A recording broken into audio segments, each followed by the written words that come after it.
Bruce Mahler, the character of Fackler is sort of a combination of a man who's tangle-footed.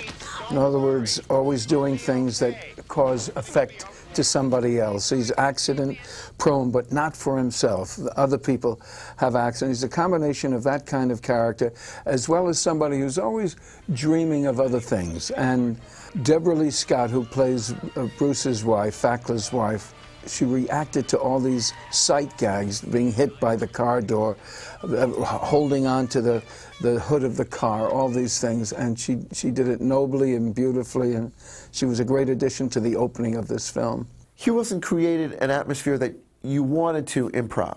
They hired people with talent, and then they let them play that talent. Hugh Wilson and Jerry Paris, they would say, "What do you have for us?" Each time to shoot the scene, and we think, well, we have to do exactly what, you know, usually you do what the script says. And they would always say, "Hey, show us what you've been working on." So we worked on things. But for some of the little subtleties and nuances and things like that, he left it up to his actors. And he said that he really liked to just let the camera roll. He said, "I want to just keep it in master and let the actors do their stuff." And when you have that kind of freedom, your confidence just keeps growing by leaps and bounds. Cadet could get thrown out. There ain't another cadet. Oh, really? Well, I thought you wanted to get thrown out. the one that we had the hardest to do with Steve was the fight scene. Because we come in, and I took mashed potatoes, and I threw it on his shirt. And Donovan Scott came by with his tray and just hit Scott right in the face. And we could never get it right because I kept cracking up. Because Scott would just give one of these, "See you Tuesday," and just drop out of frame. And I couldn't. Gutenberg and I were just laughing our heads off. And then we go, "Okay, let's do it again." And this Wilson's starting to get a little mad at us because we couldn't stop laughing. Move it, dirtbag. I'm first. And I'm next. For important guys like you, I'll wait. Okay, let's go. Take it all off. We went in and figured that it was like joining the military, you know, so we just said, take it all off. And so they gave us a buzz cut.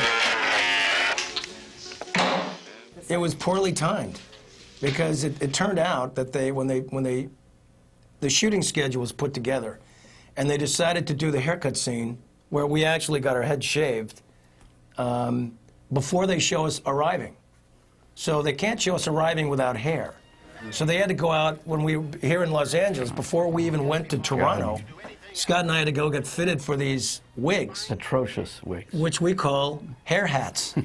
Because they look, literally, they look more like helmets than anything. Dead animals sewn together. Yeah. And we had to wear them. And we had to wear them and convince people, yeah, this is my real hair.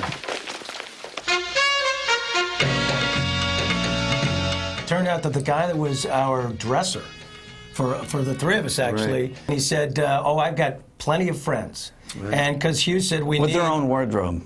Exactly. Right. And very important. 250 of them showed up. Right. And I think the smallest one was about 6'4", you know, 250. And they all had the black leather outfits, and they just looked mean as hell. I mean, they were very, very intimidating. And there we are, dancing with these knuckleheads. And your guys are very good dancers, I must say. Well, really good. That goes without saying. Scotty really is actually very light on his toes. Really. Light on his toes? His feet never touched the ground. The guy was flipping them all over the place. The fellows that, so I'd say, were leading us on the floor were professional ballroom dancers, so it's kind of... And apparent weightlifters as well. Yeah. Because they threw Scotty around like a rag doll. Just kind of follow their lead. There's a riot that's going on, and we're in riot gear. Colors, I think. Right. This is where they find out what real cowards we are. And we have these guns, and there's a chain link fence, and we're very, you know, very bold talking to these guys. You want some of this? You want some of this? Of course, they're on the other side of the fence. They can't get to us. And we're just walking down, just smiling one another, and the fence comes to an end. And they just take the guns, and we just just hell-bent for election, and that's where we end up back at the Blue Oyster Bar. All roads lead to the Blue Oyster Bar for us. It's one of my favorite times in the film because there's good spontaneity, but it was an ensemble thing. If they didn't all duck down, then the joke wasn't going to work.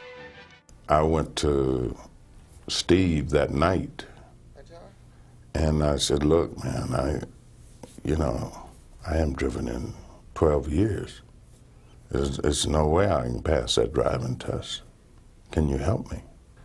And it had to be a a situation where I had to let go of everything, my pride and everything, and say, please help me. And he said, okay. Actually, I was kidding about the front seat, but this is good. It's different. Comfort's important. Okay, now there's another car. I have a scene and I play angry man in jacket. Hi, Doc. What? You didn't hit the brakes! Guy jumps out and just giving him holy hell until he sees the size of Bubba and then switches right off to just want to make sure no one's hurt back here. It was pretty funny. I can't even feel my arms anymore. He's in the bathroom and he's been doing weightlifting and stuff like that, working out in the bathroom. And so he's asked me to, but when I walk in, he says, oh, hit me. He doesn't say in the stomach, and that's what he wants. He wants me to hit him in the stomach. And Hugh decided not to hit him in the stomach and just have him double over, but hit him in the face. And so I slapped him, and I think we did that maybe 10 times. The first couple I was enjoying, and after that I was starting to feel sorry for David because his cheeks were getting very red. Is that okay? Yeah. Yeah, that's good. There's a scene in the obstacle course where I'm waiting in line to change hands with Marion, who's driving the car, and as I'm waiting, Marion drives over my feet. And so that unleashes a very racist slur. Yeah. It was a beautiful scene, really, where I go in to help Marion. And believe it or not, I've never, and I'm an old film buff. You know, I look at all the old films. I've never seen it before, and I have never seen it since, where a black actor helps a black woman at the risk of losing his job.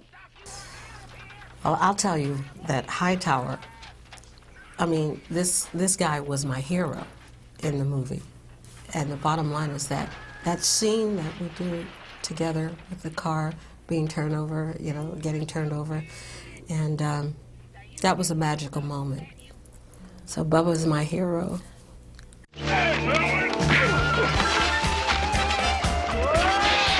One of the things that I always wanted with the Police Academy pictures, because I'm a great lover of stunts in movies, of natural stunts, I figured if we're going to make an institutional comedy, a Police Academy comedy, it'll have to be funny, but it'll also have to have action in it, real action. And the action has to be, the stunts have to be not vicious at all, but they have to be funny. And you have to come up with stunt people that have wonderful body attitudes and being able to either double our principles beautifully, and we have some very gifted comedians out there. And stunt people are the best in the world. We also had Wink Roberts on this thing, and he was great. Another one of the really memorable scenes was G.W. Bailey. He's racing on a motorcycle that he's commandeered. I was in the back of a truck on a motorcycle with the guys, what they call the poor man process. They had a 2x4 on the wheels, shaking like that. So I was going like that in the back of this truck, and it was speeding, so it looked like I was driving. And of course, it was the great stuntman, Dar Robinson, who we later lost. I mean, he was a legend. You know, he was a high-fall specialist. He had done That's Incredible, the parachute jump, the descender jump off the Cine Tower, which was the world's largest freestanding structure. I think it's over 1,800 feet, and he was absolutely fearless. He ran that motorcycle up there really fast, and then we had a car pull in front of him, and he struck it. I was the car that pulled out in front of him. And on the very first take, we had all these boxes behind the car that he was supposed to land into. The idea was he had to come over the motorcycle without catching his legs on the handlebars, and then he went flying for, I don't know, it looked like 10 yards to me, 30 feet. People to this day ask me, well, how did you actually do that? As if they swear they remember that my head was stuck in a horse's ass. And I said, well, believe it or not, you know, we did it. I had to spend a lot of time with the horse and get to know him before he'd let me. But of course, I never got close to the horse. But the most famous scene is when George is at the podium and Steve Guttenberg is hiding under the podium with a prostitute. The podium scene. Well, the Can you podium. have a funnier scene than the that? The podium. It was my debut in porno. And brilliant. I hope I'm not remembered solely for that scene, although it did make people laugh. It made me laugh as well. Sure did. You know?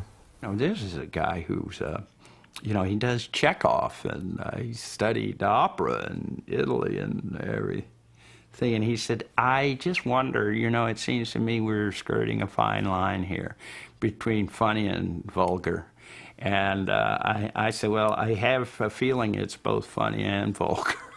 But somehow I got around to it, and the way of doing it, which was to be still. Be still, but express facially what might have been my reaction to what was going on.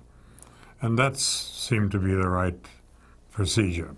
It worked. When we tested it, just had the audience on the floor. I mean, they couldn't, it took them a while to recover from that scene.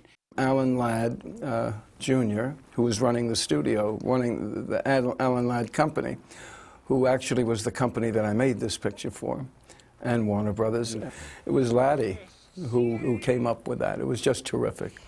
And Laddie said, I'll tell you what, we've got one really great joke in this picture, one great joke that always plays well, and that's the podium joke. And with George Gaines. Why don't we reverse that at the end and shoot a little scene in which the joke is in effect reversed, and Mahoney is the one that is being embarrassed.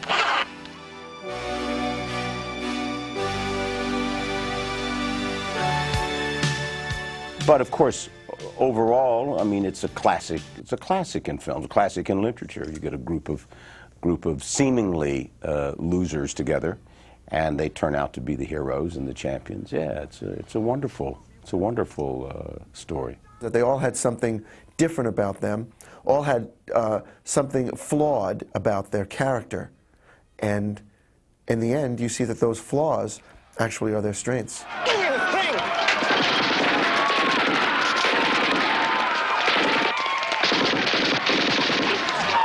And when you ask how a person would respond under pressure, I believe the answer is each according to their gifts.